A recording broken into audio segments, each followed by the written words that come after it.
Welcome back. अब तक हम लोग ideal and non ideal solution को डिस्कस कर लिए। अब हम लोग एजियोट्रॉपिक मिक्सचर को डिस्कस करेंगे, बट उसको डिस्कस करने के पहले हम लोगों को कॉम्पोजिशन ऑफ वेपर फेज को डिस्कस करना है। तो पहले हम लोग composition of vapour phase discuss करेंगे। कॉम्पोजिशन ऑफ वेपर फेज, ठीक है। देखो, कॉम्पोजिशन ऑफ वेपर फेज से मेरा मतलब क्या है। अपने पास दो लिक्विड का मिक्सचर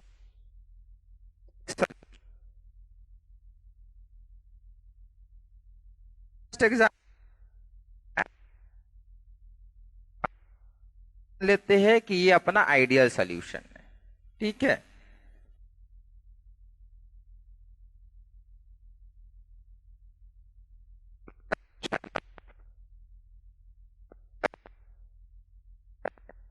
तो मोल वो भी हाफ हो जाएगा, ठीक है। दोनों इक्वल नंबर ऑफ मोल्स में प्रेजेंट है, that means both have same mole fraction. अब आप सोचो, ऊपर कौन कौन होंगे। अगेन दो मॉलिक्यूल होगा, एक होगा आपका वाटर, दूसरा होगा आपका मिथानॉल। मेरा क्वेश्चन ये है कि ऊपर वाटर और मिथानॉल के दोनों के वेपर होंगे because both are volatile, but आपको ये सोचना है ऊपर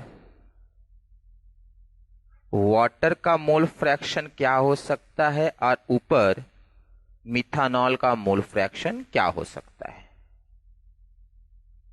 नीचे हाफ है, ऊपर भी, नीचे दोनों हाफ एंड हाफ है। आपको सोचना है ऊपर क्या हो सकता है। ऊपर भी हाफ एंड हाफ रहेगा या ऊपर वेरिएशन। तो आपको ध्यान रखना है मोल fraction of A component in liquid phase and mole fraction of component in vapor phase, they are not equal। वो इक्वल नहीं होते हैं।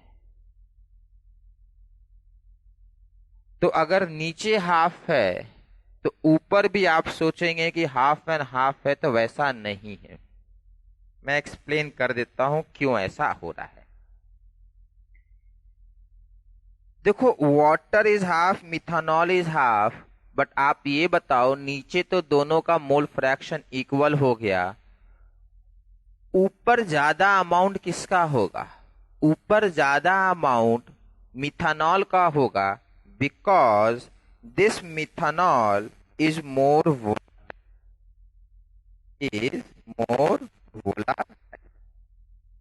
एग्जैक्ट मत बताइए अभी के लिए, अभी आप इतना समझिए, मिथानॉल का मोर देन हाफ होगा और वाटर का लेस देन हाफ होगा। The reason is methanol is more volatile, क्योंकि हाफ और हाफ लिए थे तो दोनों का अमाउंट सेम हो गया।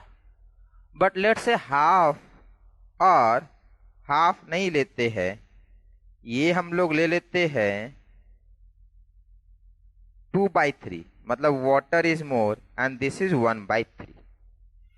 इस केस में क्या होगा। देखो, इस केस में मैं ये बोल सकता हूं, since methanol is more volatile, so tendency of methanol will be more to evaporate, hence ऊपर मिथानॉल का कितना है मैं एग्जैक्ट नहीं बता पाऊंगा, बट मैं ये गारंटीड से बता पाऊंगा कि ऊपर 1/3 से ज्यादा होगा मिथानॉल का और वाटर का 2/3 से कम होगा। क्लियर है। इस तरीके से हम लोग समझ सकते हैं। मींस वेपर में मोर वोलाटाइल कंपोनेंट का मोल फ्रैक्शन जो उसका लिक्विड से ज्यादा हो जाता है। अगर यहां पे मोल फ्रैक्शन ऑफ मिथानॉल ए मान लेते हैं, चलिए एक और बनाते, ठीक है। तो यहाँ पे क्या हो जाएगा, methanol will be more by 1/3 and this will be less bye 2/3। अब एक और बनाते हैं, यहाँ पे हम लोग ए और बी लेंगे, ठीक है। Let's say I am taking A and B, और वोलाटाइल नेचर में बता देता हूं P not A is more than P not B. मतलब कौन ज्यादा वोलाटाइल है इतना आप क्लियर होना चाहिए। जिसका वेपर प्रेशर ज्यादा होता है वो ज्यादा वोलाटाइल होगा। More is the vapour pressure implies more is the tendency to evaporate the vapour pressure.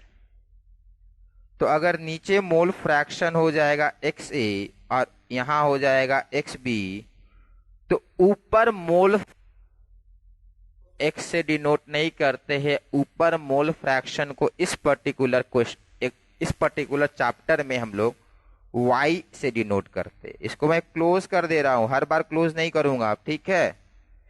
ऊपर हो जाएगा YA और YB।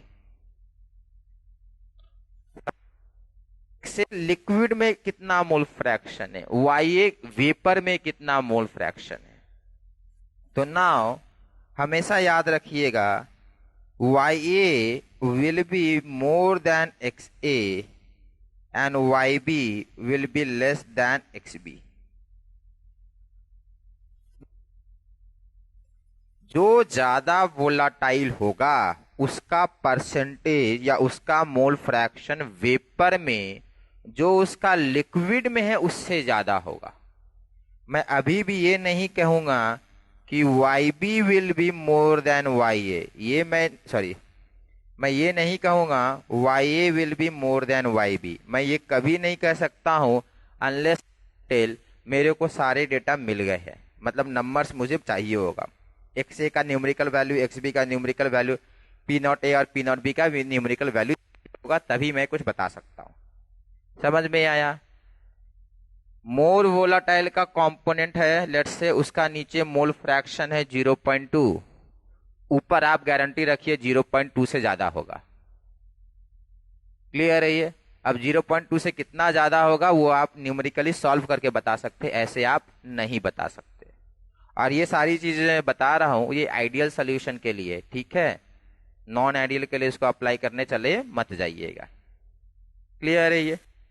नाउ अब मुझे न्यूमेरिकली बताना होगा तो मैं कैसे बताऊंगा। अगर मुझे न्यूमेरिकली पूछ लेगा कि YA का वैल्यू कितना है तो मैं कैसे बताऊंगा। तो देखो इसको सॉल्व करने के लिए बड़ा सिंपल सा होता है। ऊपर यहां पर पार्शियल प्रेशर ऑफ A होगा और पार्शियल प्रेशर ऑफ B होगा। ये तो हम लोग राउल्स लॉ से पहले से जानते हैं। What will be partial pressure of A, P0A XA। What will be partial pressure of B, P0B XB। यही होना है। तो ऊपर दो गैसेस है और दोनों का पार्शियल प्रेशर आपको मालूम है, तो ऊपर मोल फ्रैक्शन कितना होगा। डाल्टन्स लॉ को अप्लाई कीजिए। देखिए ये बेसिकली गैस है, टोटल कितना हो जाएगा PA plus PB which will be equal to P0A XA plus P0B XB। ये हम लोग को पता है ना। गैस का मोल फ्रैक्शन कैसे निकालते आए हैं। गैस का मोल फ्रैक्शन सिंपली निकालते आए हैं Y ऑफ A, मतलब mole fraction of A in gas is equal to pressure of that gas by P total. Simply ये करना है आपको। तो इससे निकल गया P0A XA by P0A XA plus P0B XB। Similarly Y of B क्या हो जाएगा P of B by P total. ये कहां से आ रहा, डाल्टन्स लॉ से आ रहा है। क्लास 11th में था ना। P0B XB divided by P0A XA plus P0B XB। समझ में आया। ये फॉर्मूला आपको यूज करना चाहिए।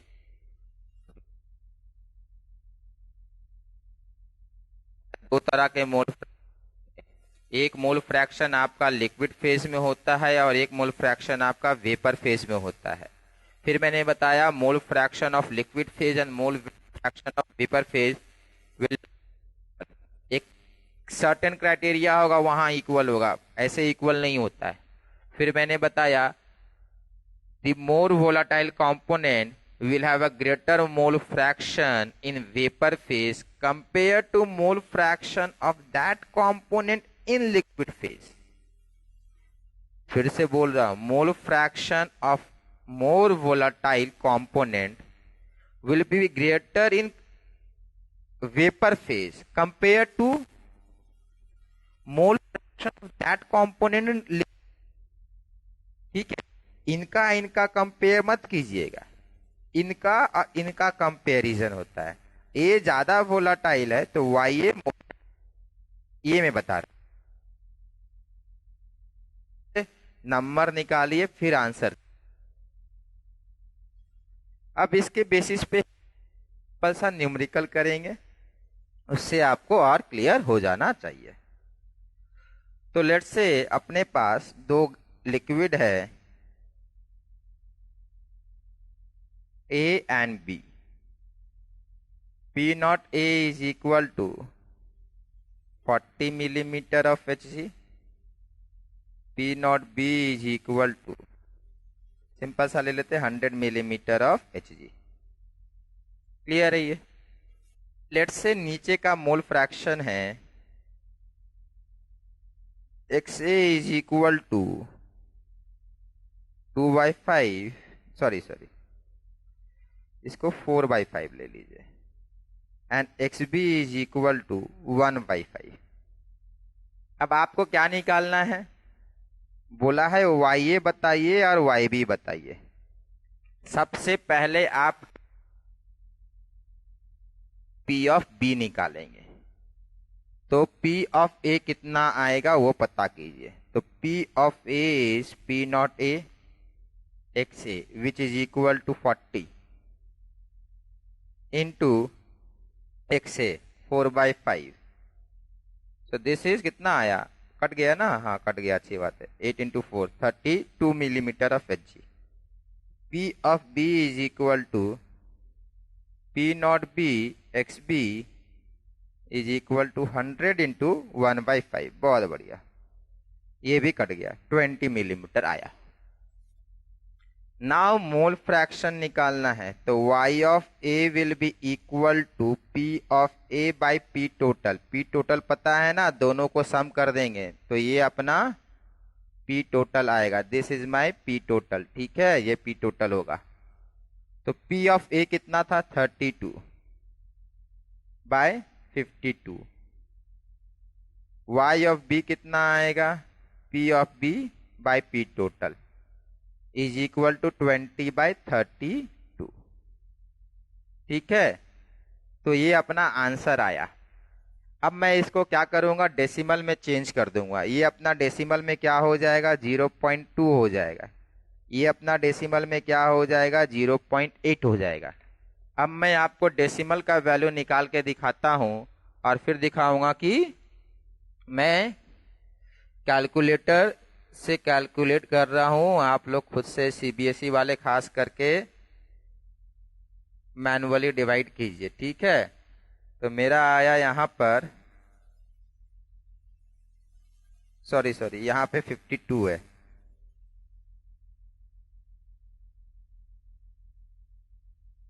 ये आया आपका 0.38, और तो ये कितना आ जाएगा? 1 माइनस 0.38, 0.62 आया। तो मैंने क्या बोला था?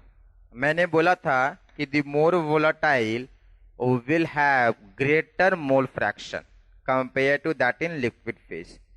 तो YA और YB देख लीजिए, मैं लिख दे रहा हूं। YA है 0.62, YB है 0.38। तो देखो YB, this B is more volatile. तो मैंने क्या बोला था? More volatile is B, so mole fraction of B in liquid is 0.2 and mole fraction of B in vapour is 0.3। Clear है ये? तो ज्यादा हो गया ना, बट ध्यान रहे बी इससे ज्यादा नहीं हुआ है, समझ में है? इससे ज्यादा होने के लिए यहाँ पे मोल फ्रैक्शन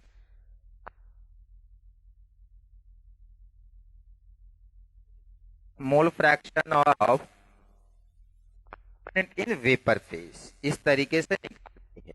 ये क्वेश्चन आपको बार बार पूछेगा, इसको अच्छे से कर लीजिए। फिर से बता देते हैं, पी ऑफ ए निकालिए, पी ऑफ बी निकालिए। फिर वेपर का मोल फ्रैक्शन निकालने के लिए डाल्टन्स लॉ, ये वाला यूज कीजिएगा। कुछ लोग को डाल्टन्स लॉ याद नहीं होगा तो उपाय नहीं है बेटा, फॉर्मूला याद रख लीजिए, काफी हो जाएगा। ठीक है, क्लियर है ये? ठीक है, अब हम लोग सोचेंगे क्या एप्लीकेशन क्या कर सकते हैं। तो यहाँ पे हम लोग थोड़ा बहुत एप्लीकेशन डिस्कस कर लेते हैं, जिसमें से एक एप्लीकेशन है फ्रैक्शनल डिस्टिलेशन। देखो इसका फायदा, फ्रैक्शनल डिस्टिलेशन क्यों कर पाते हैं, यही वाला एग्जांपल लेंगे। ठीक है,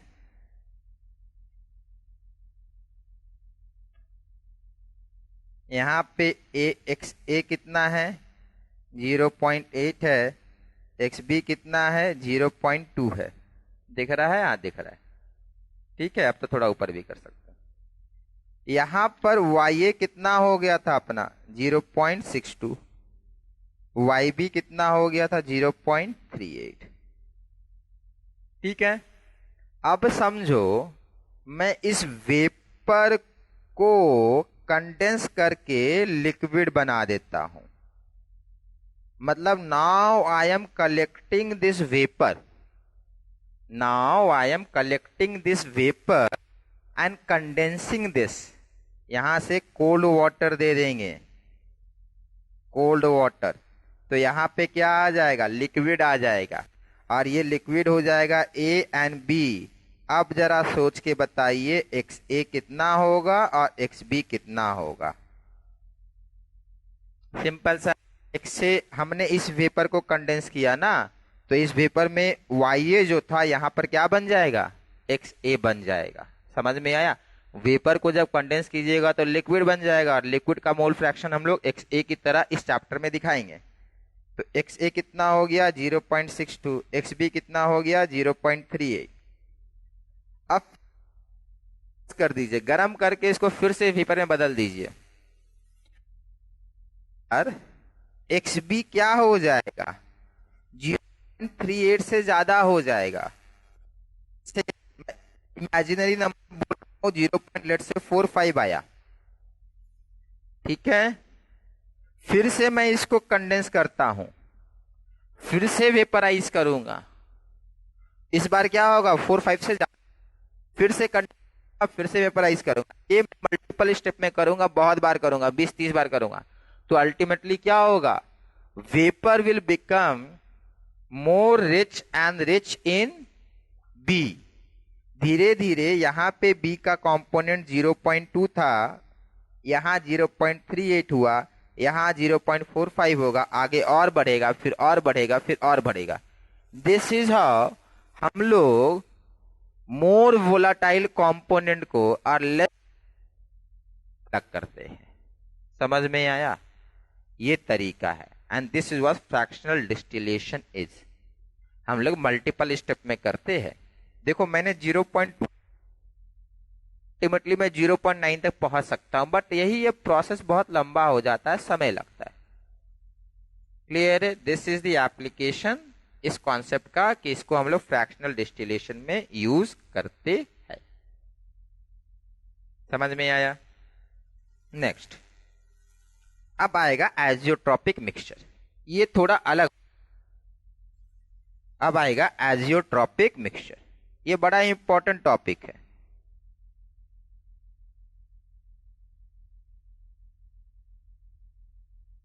समझिए,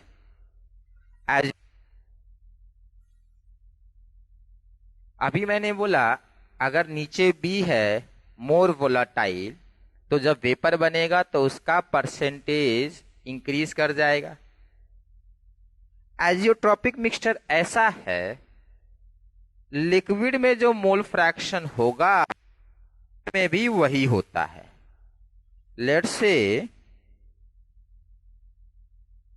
अपने पास यहां ए है और बी है, यहां X A is equal to 0.8 है, X B is equal to 0.2 है, पी नॉट ए लेट से मान लेते हैं 50 है, पी नॉट बी लेट से मान लेते हैं 80 है, सॉरी 20 मानना होगा, ठीक है, इसको 20 मानना होगा।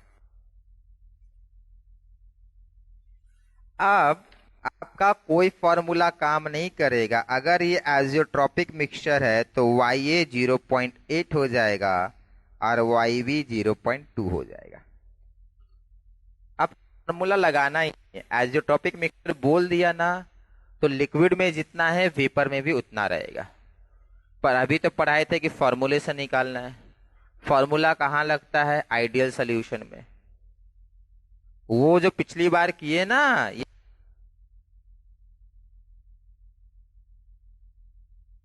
सोल्यूशन, अरे मैंने ना, ठीक है, तो such solution which have same composition in liquid phase and vapor phase, they are known as azeotropic mixture. Solution in which mole fraction in liquid and mole fraction in vapor phase are equal, they are known as azeotropic mixture. पहला point, azeotropic mixture is exhibited by non-ideal solution. Azeotropic mixture is exhibited by non-ideal solution. अब non-ideal भी एक criteria लग गया, minor deviation from ideal behavior will not exhibit azeotropic. When deviation from ideal behavior, then those solution will exhibit azeotropic. Non-ideal, वो वाले non-ideal which will have significant deviation from ideal behavior. हूं non-ideal solution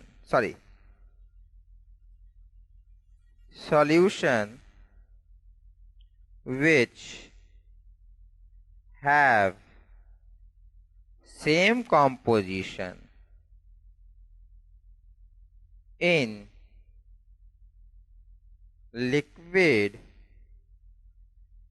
and vapor phase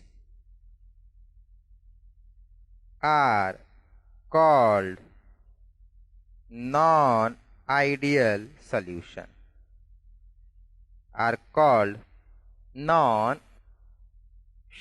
Solutions have same composition in liquid and vapor phase are called non-ideal solution. Explain हो गया, समझ में आ गया? Now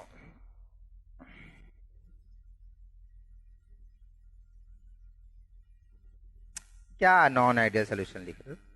are called azeotropic mixture,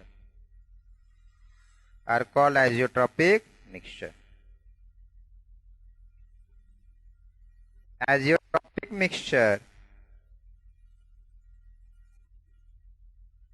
exhibit significant deviation from ideal behavior. Minor deviation होगा नहीं बनेगा, significant deviation.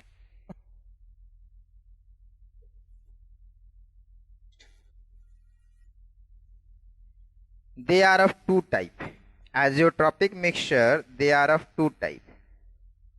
They are of two type. अब two type क्यों आया सोचिए। टू टाइप इसलिए आएगा सॉल्यूशन दो टाइप के हैं अपने पास। नॉन आइडियल सॉल्यूशन दो टाइप के, एक है नेगेटिव डेविएशन और एक है पॉजिटिव डेविएशन। तो यहाँ पे नेगेटिव डेविएशन एजियोट्रॉपिक मिक्सचर नहीं बोलेंगे, यहाँ पे कुछ और बोलेंगे। क्या बोलेंगे देख लीजिए, फिर एक्सप्लेन करेंगे उनको हम लोग ऐसा क्यों बोलते हैं। पहला होगा minimum boiling azeotrope, minimum boiling azeotrope. दूसरा होगा maximum boiling azeotrope, maximum boiling azeotrope. ठीक है, मैक्सिमम बॉइलिंग एजियोट्रॉप। अब ये क्या होता है नहीं होता है ये एक्सप्लेन करेंगे, पर उससे पहले ध्यान रखिए azeotropic mixture will have a constant boiling point. अब इसका मीनिंग क्या है समझा देते हैं।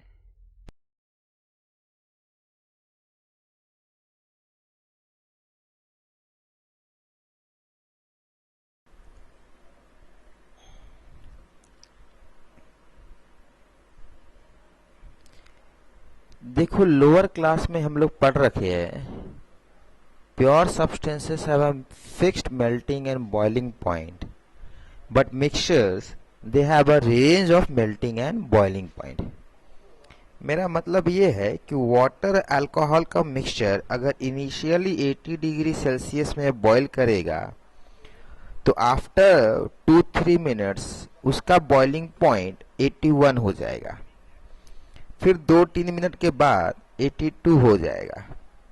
And this boiling point will keep on increasing, boiling point will keep on increasing. Boiling point of ideal solution with time will always keep on increasing। अब ऐसा क्यों हुआ सोचो। देखो जब 80 डिग्री में बॉईल करेगा अपर फेज में वाटर भी जाएगा और अल्कोहल भी जाएगा, बट ध्यान से सोचिए मैंने अभी क्या बताया था, वेपर फेज में ज्यादा कौन जाएगा, अल्कोहल जाएगा। नीचे जितना अमाउंट होगा उससे ज्यादा अमाउंट अल्कोहल का ऊपर होगा। तो ये जब ऊपर बढ़ गया, यहाँ बी बढ़ गया ना, बी का यहाँ 0.2 था, अब बी का ऊपर 0.38 हो गया। अरे तो ऊपर बढ़ जाएगा तो नीचे तो घटेगा ना। विथ टाइम क्या होगा, अल्कोहल उड़ता जाएगा तो नीचे कौन बचता जाएगा, पानी बचता जाएगा। तो अब क्या हुआ 90% पानी हो जाएगा, 10% अल्कोहल रहेगा। तो इस केस में क्या हो जाना चाहिए, इस केस में बॉइलिंग पॉइंट 100 के क्लोजर चला जाएगा। As the more volatile component escapes from the liquid solution, the boiling point of the remaining solution will slightly increase. समझ में आया, क्लियर है ये। तो ये होता है एक आइडियल सॉल्यूशन के साथ, ये होगा एक आइडियल सॉल्यूशन के साथ। बट हम लोग क्या बोले, एजियोट्रॉपिक मिक्सचर में क्या होता है, नीचे जितना है ऊपर भी उतना ही रहेगा। तो मतलब अब बॉईल करते रहिए, बॉईल करते रहिए, बॉईल करते रहिए, नीचे जितना ऊपर भी उतना ही। मीन्स क्या हुआ, composition of mixture, composition of azeotropic mixture is not changing। पहले 80%, पहले मान लेते 70% ए था, 30% बी था, तो आधे घंटे के बाद भी नीचे 70% ए मिलेगा और 30% बी मिलेगा। बट आइडियल में ऐसा नहीं होता, आइडियल में क्या होता, वोलाटाइल का कंपोनेंट नीचे घटता जाता। तो मीन्स हम लोग अब सोच सकते हैं the composition of azeotropic mixture remains fixed. So the composition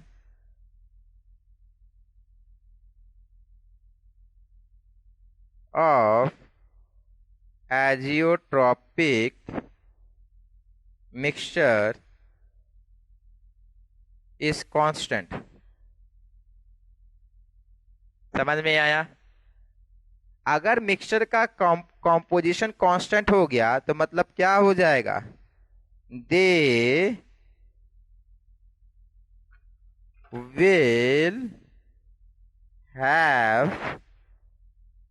constant या fixed boiling point, they will have a fixed boiling point. समझ में आया? ये आइसोट्रोपिक मिक्सचर के साथ होता है। तो आपसे पूछेगा आइसोट्रोपिक मिक्सचर का प्रॉपर्टी बता दीजिए दो। आपको लिखना है देयर कॉम्पोजिशन रिमेन्स फिक्स्ड, दूसरा लिखना है they have a fixed boiling point. ठीक है, they have a fixed boiling point. अब समझो आइसोट्रोपिक मिक्सचर कब बनेगा, नॉन आइडियल केस में बनेगा और सिग्निफिकेंट डेविएशन होना चाहिए। अब मैं आपको बता रहा था पहले ही बता चुके ना, non ideal solution. Water alcohol क्या था, नॉन आइडियल सोल्यूशन था। ठीक है, तो वाटर अल्कोहल को मिलाने से आइसोट्रोपिक मिक्सचर बन जाएगा। तो समझो नॉन आइडियल सोल्यूशन को आइसोट्रोपिक मिक्सचर बनाना है ना, तो किसी भी रेशियो में मिलाने से नहीं बनता है। आइसोट्रोपिक मिक्सचर एक पर्टिकुलर कॉम्पोजिशन पे बनता है, एक पर्टिकुलर कॉम्पोजिशन पे आइसोट्रोपिक मिक्सचर बनेगा। समझ में आया?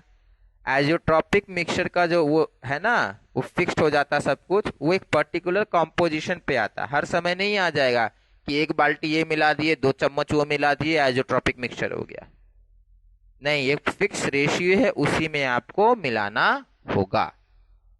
वो फिक्स रेशियो क्या है और मिनिमम बॉइलिंग आइसोट्रोप और मैक्सिमम बॉइलिंग आइसोट्रोप क्यों कहते हैं, वो मैं एक्सप्लेन कर रहा हूं।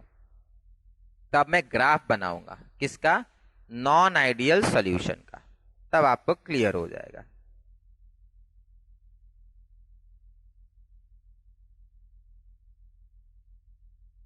ये मान लेते हैं अपना पी नॉट ए है और लेट से ये पी नॉट बी है।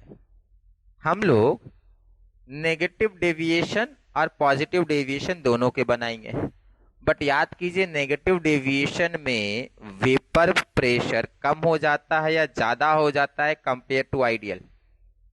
नेगेटिव में अट्रैक्शन फोर्स ज्यादा होता है ना, तो नेगेटिव में क्या होगा, vapour pressure will be less than ideal case. तो अब हम लोग ये वाला अपना आइडियल वाला हो गया। अब हम लोग एक्चुअली जो दिखाएगा वो बताते हैं।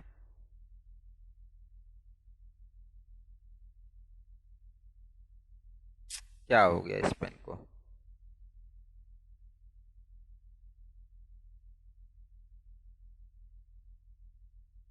ऐसा कुछ आएगा नेगेटिव डेविएशन।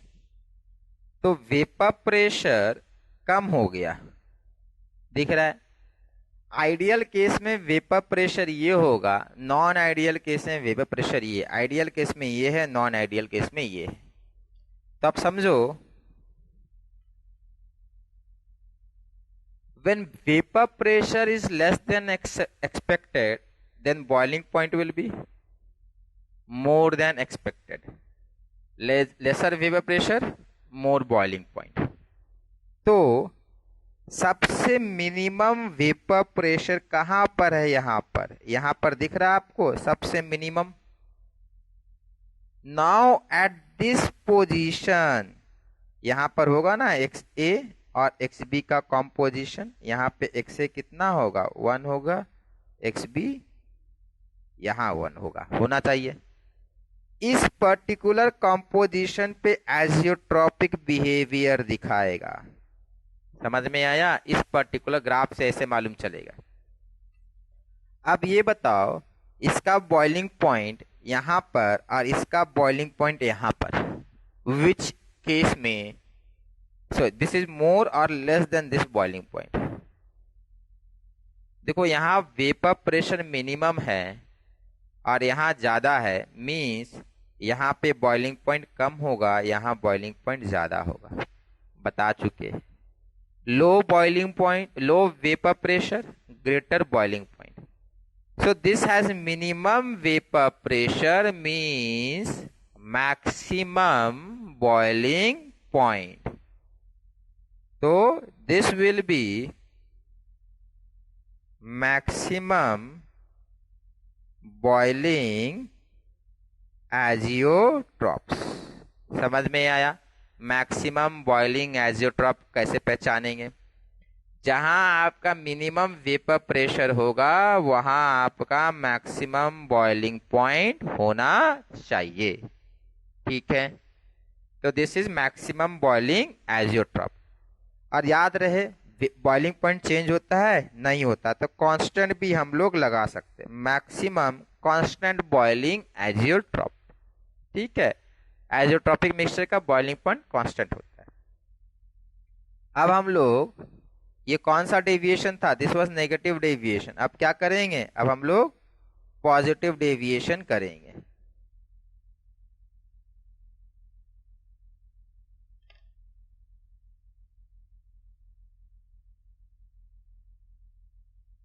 अब देखो, यहां आपका मैक्सिमम वेपर प्रेशर आया, तो यहां पर आपका एजियोट्रॉपिक कॉम्पोजिशन आ जाएगा,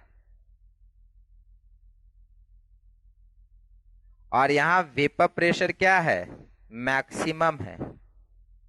इस पूरे एरिया में मैक्सिमम वही है, तो यहां पे क्या दिखाएगा? Minimum boiling. अब हम लोग एग्जाम्पल डिस्कस कर लेते हैं और एक मिनिमम बॉइलिंग का। तो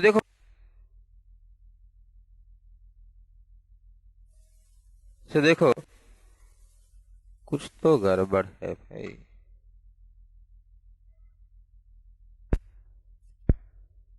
हेलो हेलो हेलो। अब अब हम लोग एग्जाम्पल डिस्कस करेंगे, एक मैक्सिमम बॉइलिंग का और एक मिनिमम बॉइलिंग एजियोट्रॉप का। मिनिमम बॉइलिंग खाएगा, ये तो कुछ नहीं कर रहा यार। हेलो, हाँ। अब हम लोग एक एग्जाम्पल डिस्कस करेंगे, एक मैक्सिमम बॉइलिंग का और एक मिनिमम बॉइलिंग एजियोट्रॉप का। तो देखो, मैक्सिमम बॉइलिंग एजियोट्रॉप कौन दिखाएगा? मैक्सिमम बॉइलिंग दिखाने के लिए कौन सा डेविएशन होना चाहिए? बताए थे हम लोग, नेगेटिव डेविएशन होना चाहिए। और मिनिमम बॉइलिंग के लिए कौन सा डेविएशन? पॉजिटिव डेविएशन होना चाहिए। क्लियर है ये? नाउ, अब अपने को वाटर और इथेनॉल कुछ याद है? वाटर और इथेनॉल कौन सा डेविएशन एग्जिबिट करता है, नेगेटिव या पॉजिटिव? देखो, बोले थे याद रखना है, ये एग्जाम्पल आपके बोर्ड में भी आएगा और जॉइंट में भी आएगा। तो इंपॉर्टेंट आपको एग्जाम्पल है, मैक्सिमम बॉइलिंग के लिए ethanol at 95% and H2O at 5% volume, मतलब वॉल्यूम बाय वॉल्यूम मिक्सचर का रेशियो होना चाहिए। सो अगर आप 95% इथेनॉल ले लेंगे और 5% वाटर ले लेंगे, तो जो मिक्सचर बनेगा ना, वो एजियोट्रॉपिक मिक्सचर बनेगा। ध्यान रहेगा ये, 95% water and 5% 95% ethanol and 5% water, volume by volume.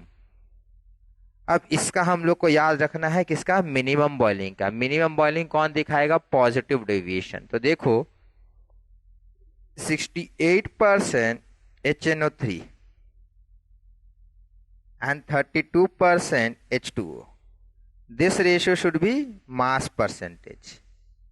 इस रेशियो में अगर हम लोग वाटर और नाइट्रिक एसिड को मिक्स करेंगे तो हम लोगों को एजियोट्रॉपिक मिक्सचर मिलेगा, and that azeotropic mixture will be minimum boiling azeotrope.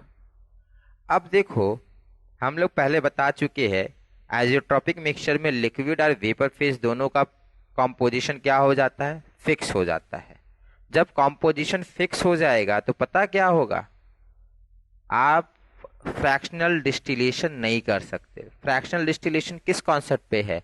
कि जब हम लोग बॉईल करेंगे तो वोलाटाइल कंपोनेंट ज़्यादा अमाउंट में एवापोरेट करेगा और लेस वोलाटाइल का अमाउंट में करेगा। बट आइसोट्रॉपिक में क्या हो गया, जितना परसेंटेज नीचे है उतना ही परसेंटेज ऊपर है। Means isotropic mixture can not be separated by fractional distillation. ये हम लोग को ध्यान रखना है। Isotropic mixture can not be separated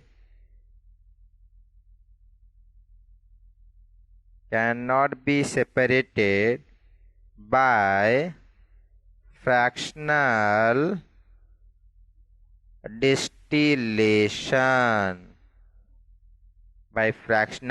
distillation। ध्यान रहेगा, ये आइसोट्रॉपिक मिक्सचर को हम लोग फ्रैक्शनल डिस्टिलेशन से सेपरेट नहीं कर सकते हैं। ठीक है, इसके बाद हम लोग एक नया टॉपिक स्टार्ट करेंगे, that will be known as colligative properties.